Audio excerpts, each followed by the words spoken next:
So good morning students.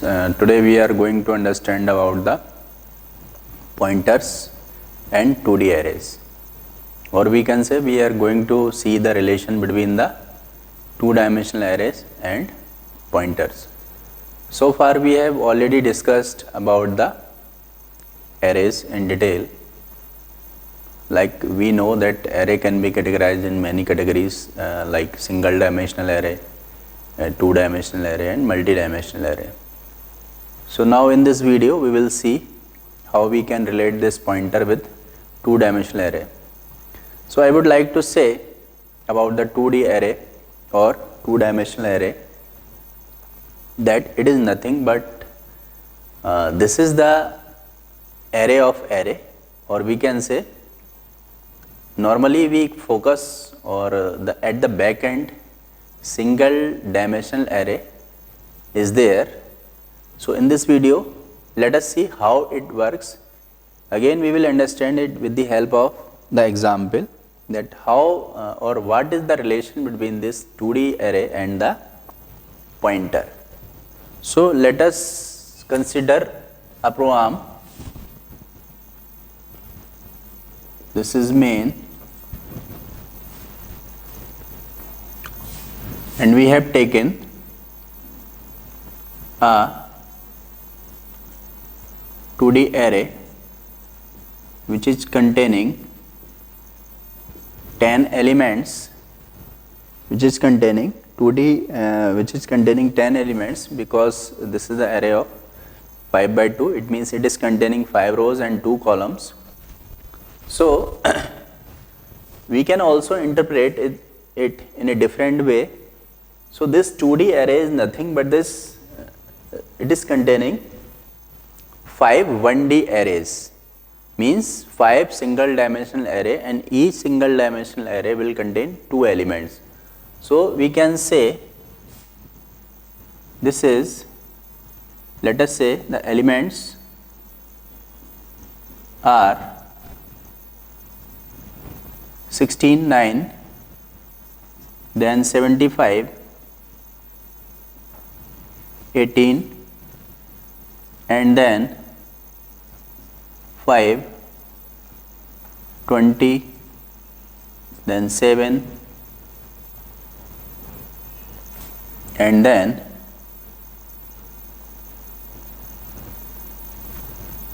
12,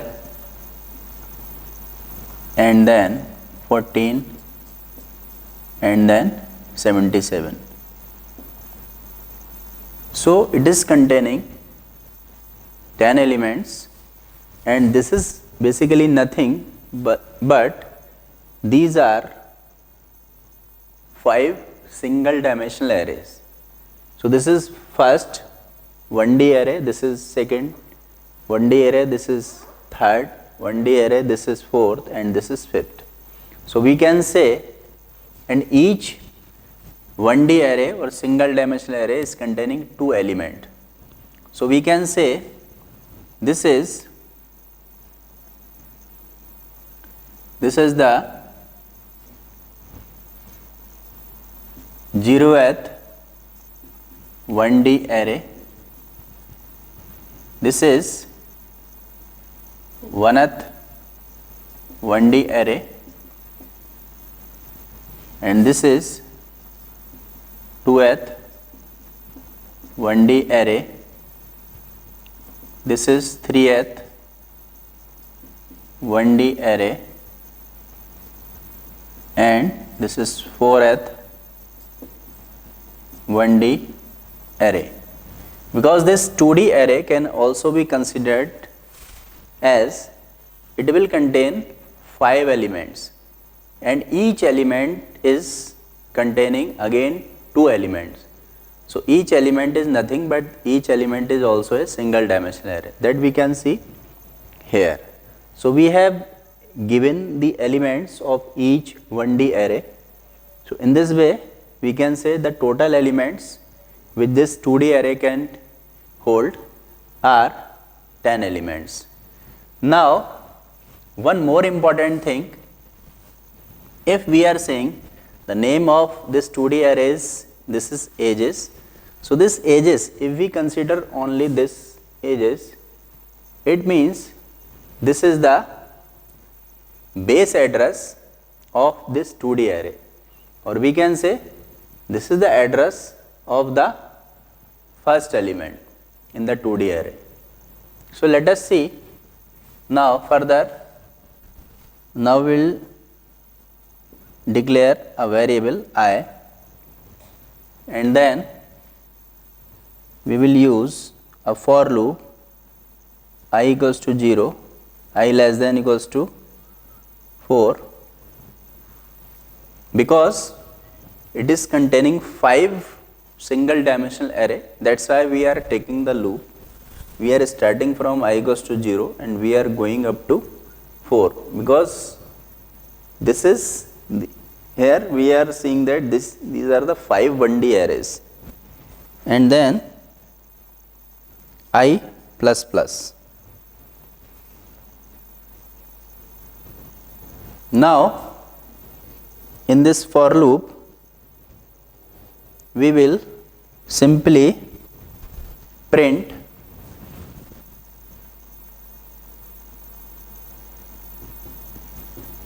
printf slash n address of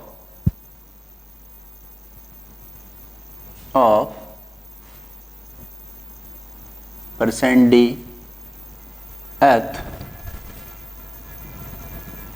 element equals to %u, address of %dth element equals to %u. So we can say this is I and this is ages. Here we can take I, here we can take I,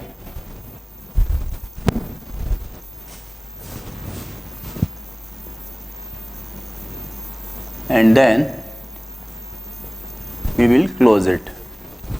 So here as a output we are going to print the address of %dth element, like this will be 0th element, 1th element, or we can say we can also write here as the array.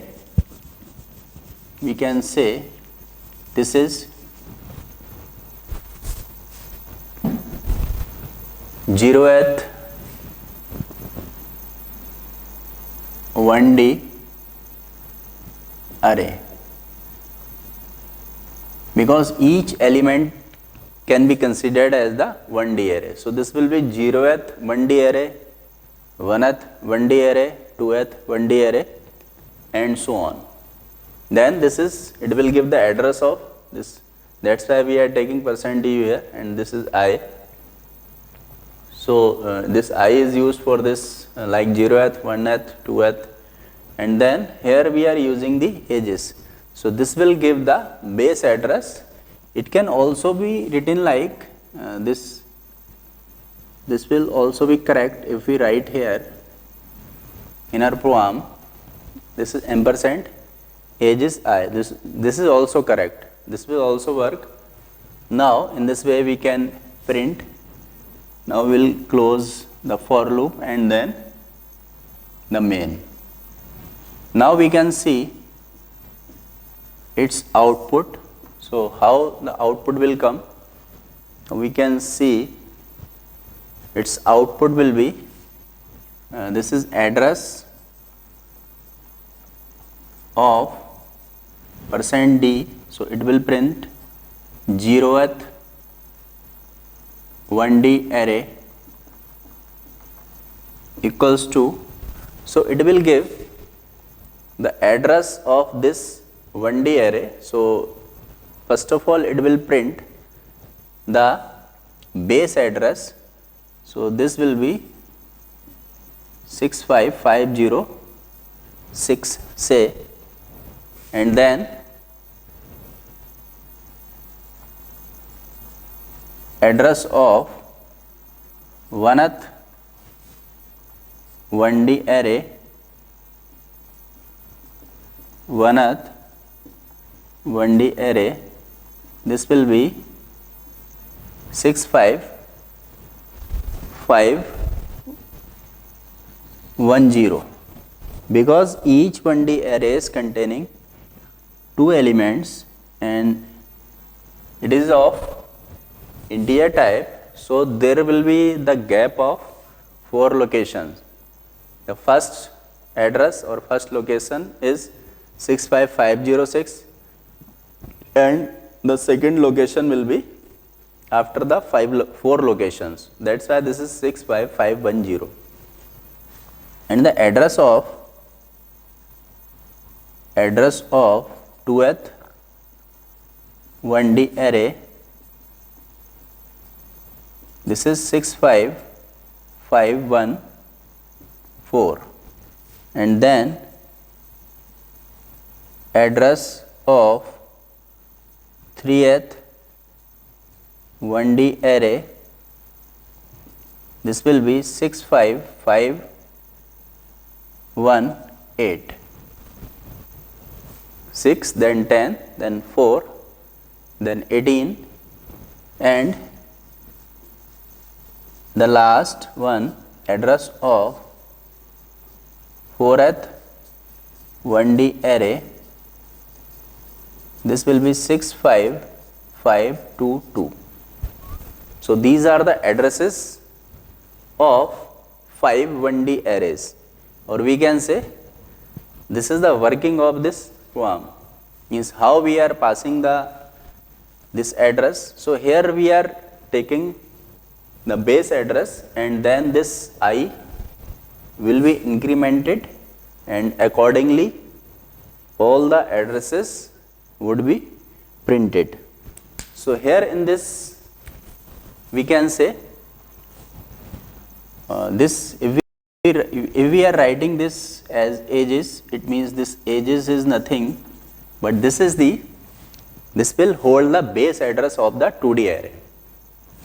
This will hold the base address of the 2D array, and this is the 0th 1D array, this is 1th 1D array, this is 2th 1D array, this is 3th 1D array and 4th 1D array, and here we are printing the address of all the 1D arrays. So this is the output, and here we can see there is the gap of 4 locations in each, like here this is the gap of 4, or we can say there are because there are 4 locations, because we are taking the integer type, so we can say